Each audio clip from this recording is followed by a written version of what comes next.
ድር በክፍል 49 እንግዲህ ወይዘሮ ዛህራ ለጎሽሜ ልጅ እንደጠፋችበት እየነገረችው ነበረ።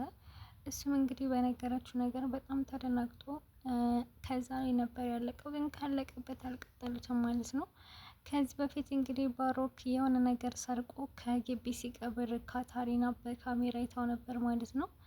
እና ቆየ ልጅ ምን እያደረገ ነው ብላ እያየችው ነበር። እሱ ግን ካሜራ ከዛ እንደተደበቀ የሚያውቀው ነገር አልነበር። እንግዲህ ባሮክ እዛ የደበቀው ወርቅ ነው ማለት ነው። እንግዲህ እንደሚታወቀው ባሮክ ወንድሜ ነው ብሎ ከአቶ አምነን ጋር አብሮ መስራት ጀምሯል። አምነን ደግሞ ወንድሜ ነው ብሎ በሙሉ ልብ አምኖትና ተቀብሎት ከእንግዲህ በኋላ ከድርጅቱ እኔ ጋር አብረህ ትሰራለህ ብሎት ነበር።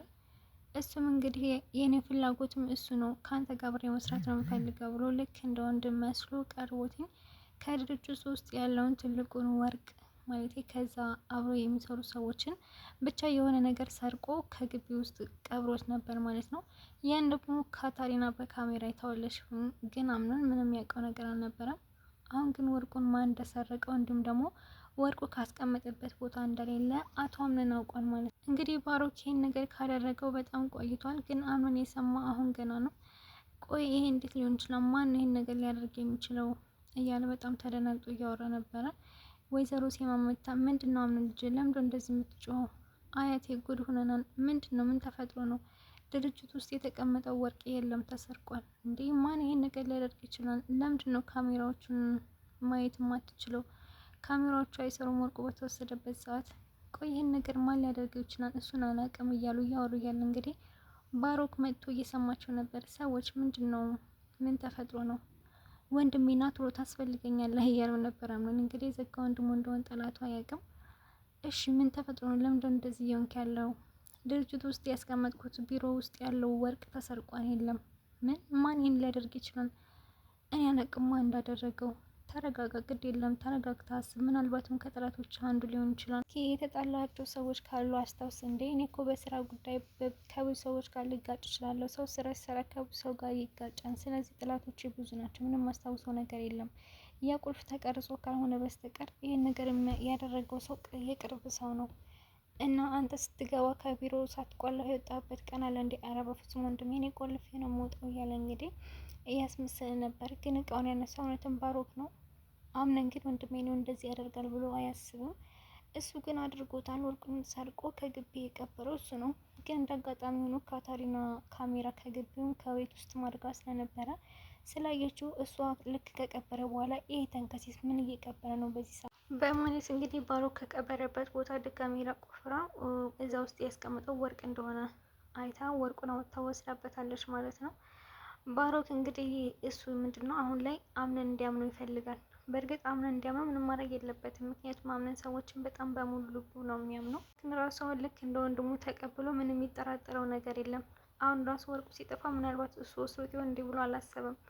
እና ሰዎችን በጣም በሙሉ ልቡ ስለሚያምኑ እየተጎዳ ያለው። ከዚህ በፊትም ነግረዋለች ካታሪና አቶ አምነን በዙሪያ ያሉትን ሰዎች በሙሉ ብታጠና ነው የሚሻልህ። ቆይ ማንን ለማለት ፈልገች ነው? ይሄ ነው እንደዛ ነው ልልህ አልችልም።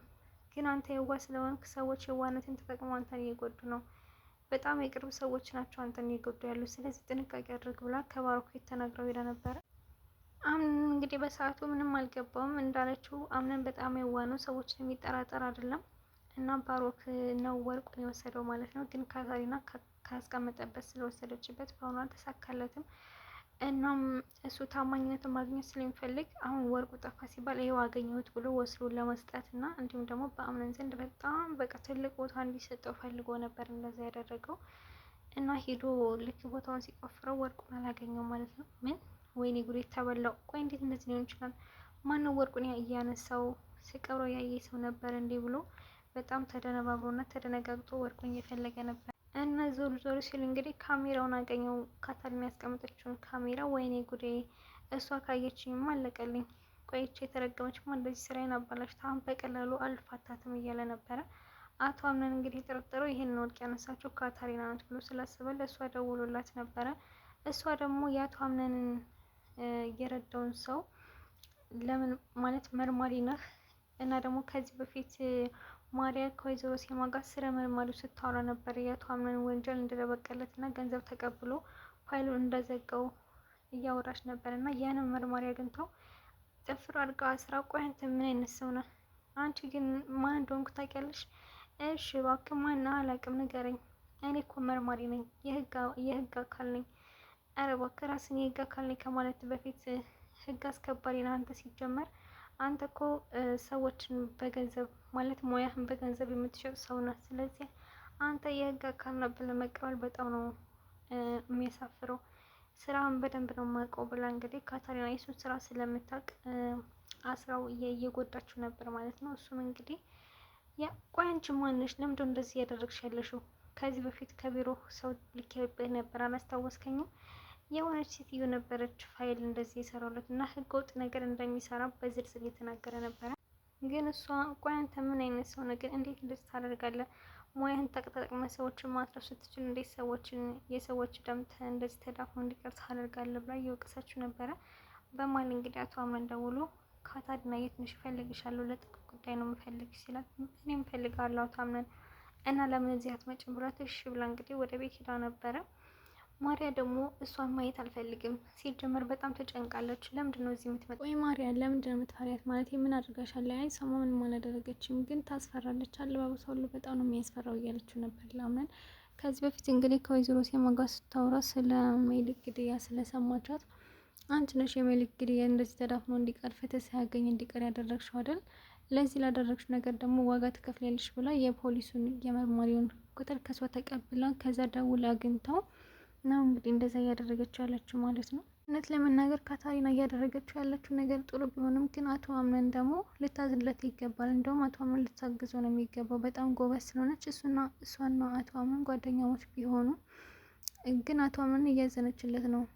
አሁን ላይ እንግዲህ ወርቁን መልሳለታለች። የወሰደው ሰው ሌላ ነው፣ ግን እሷ መልሳ ይዛው መጥታለች ማለት ነው። በመጀመሪያ እንዴ ቆይ ካታሪና ድርጅቱ ውስጥ የሆነ ነገር ጠፍቷል እና እዚህ ነገር ውስጥ እጅሽ አለበት የለበትም? ምንድን ነው እስካሁን ድረስ ሌባውን አላወቅከውም? እንዲ አቶ አምነን እንዴ እርግጠኛ ነኝ አንቺ ነሽ የወሰድሽው፣ እኔ አይደለሁም።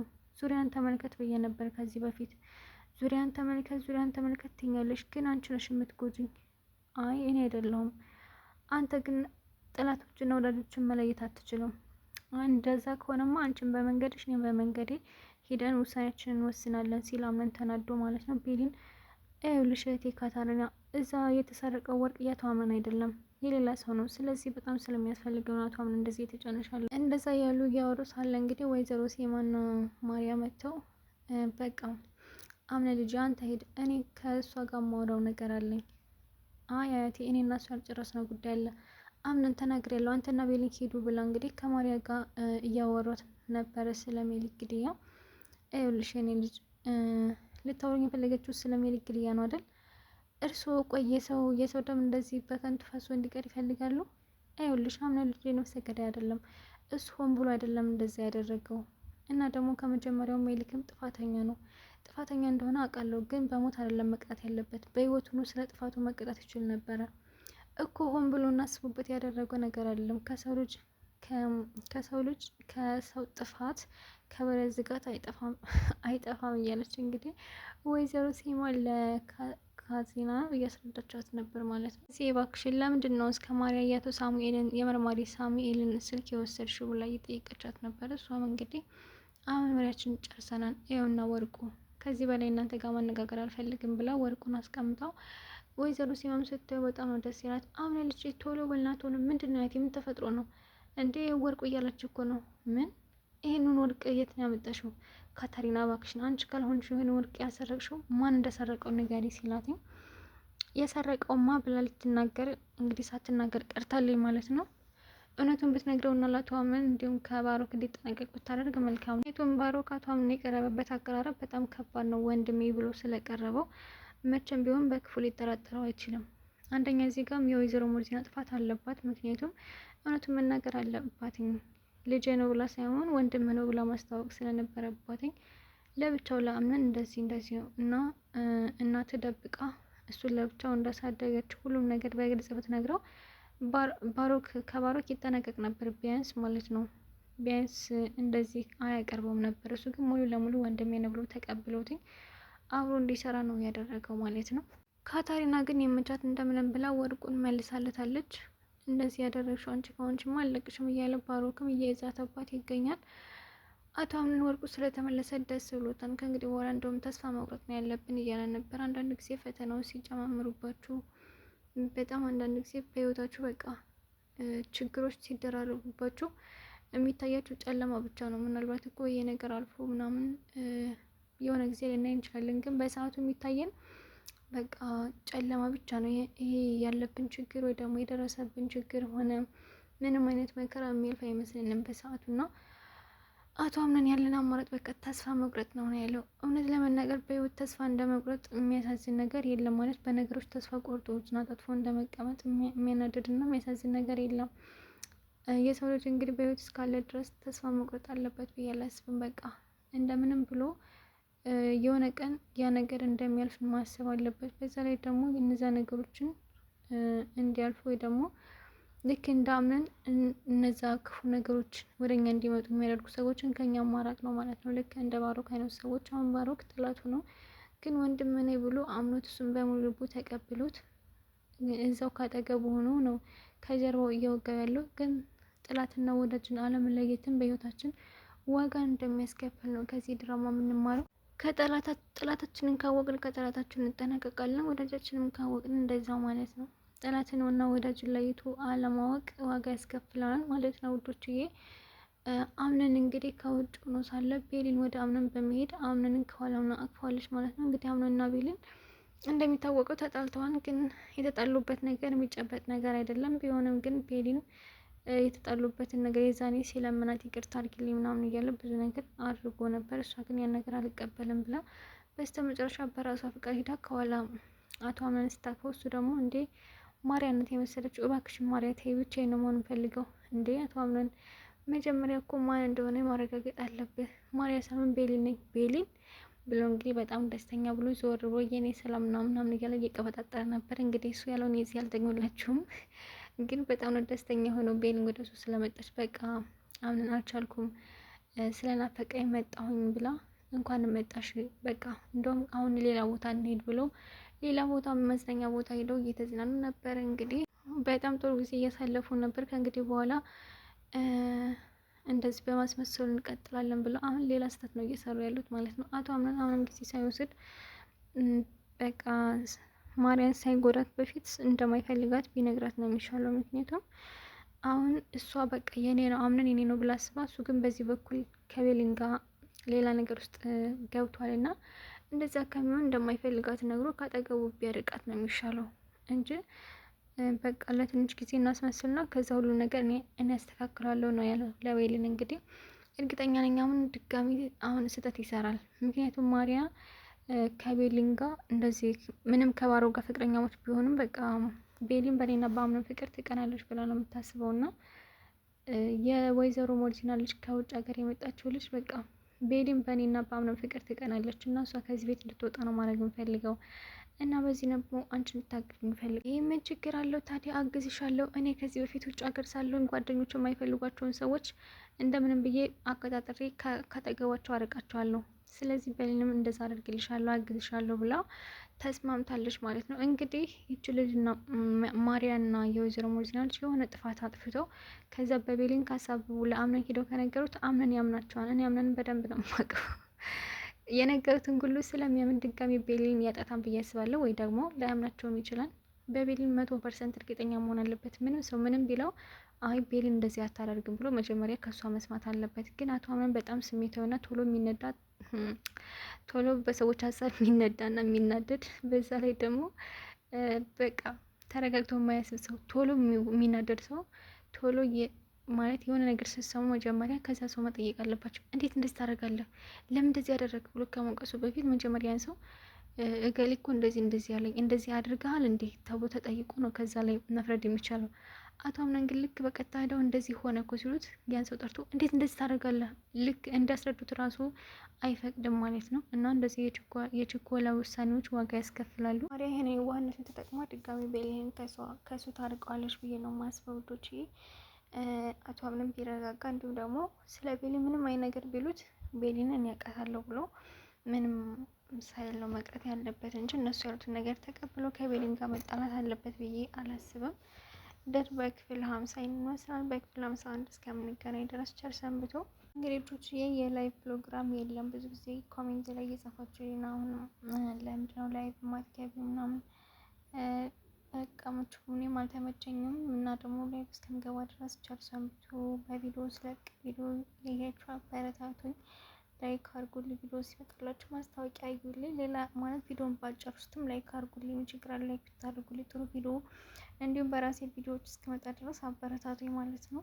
እውነት ለመናገር አሁን ለቪዲዮ የመስራት ላይቭ የመግባት ፍላጎት የለኝም። በግድ ራሴን አስገድጀው ነው አይ ስሪ በቃ መስራት አለብሽ እያልኩኝ ራሴን እየኮረኮንኩ ነው ቪዲዮ የምሰራው እንጂ በጣም የመስራት ሞራሌ በጣም ነው የወረደው ማለት ነው። እና እንደዛ ነው እላችኋለሁ። ስለዚህ አበረታቱኝ። እየደበረኝ ነው ይሄን ቪዲዮ የምሰራው ራሱ ማለት ነው። በቃ ለስራ ብዬ በስንት መከራ ከራሴ ጋር ታገዬ ነው የምሰራው። ለምን እንደሆነ አላውቅም። ቪዲዮ መስራትም ላይቭ መግባት በእርግጥ ላይቭ ለመግባት ስለማይመች ነው፣ ግን ቪዲዮ ለመስራት ባለኝ ጊዜ ተጠቅሜ ቪዲዮ መስራት እያለብኝ እኔ ግን በጣም እያስጠላኝ ነው እና ውዶችዬ እንደምንም ብዬ ቪዲዮ ስለቅ አበረታቱኝ። ላይክ አድርጉልኝ፣ ማስታወቂያ አዩልኝ። ማለት ሙሉ ቪዲዮን ባታዩትም ቢያንስ ማስታወቂያ ሲመጣ ታሳልፉብኝ፣ ማስታወቂያ አዩልኝ፣ ኮሜንት ጻፉልኝ። ሌላ ጥሩ ቪዲዮ በራሴ ቪዲዮዎች እስኪመጣ ድረስ ማለት ነው። እስከዛው ድረስ ቸር ሰንብቱ። በቀጣይ ቪዲዮ እንገናኛለን ማለት ነው።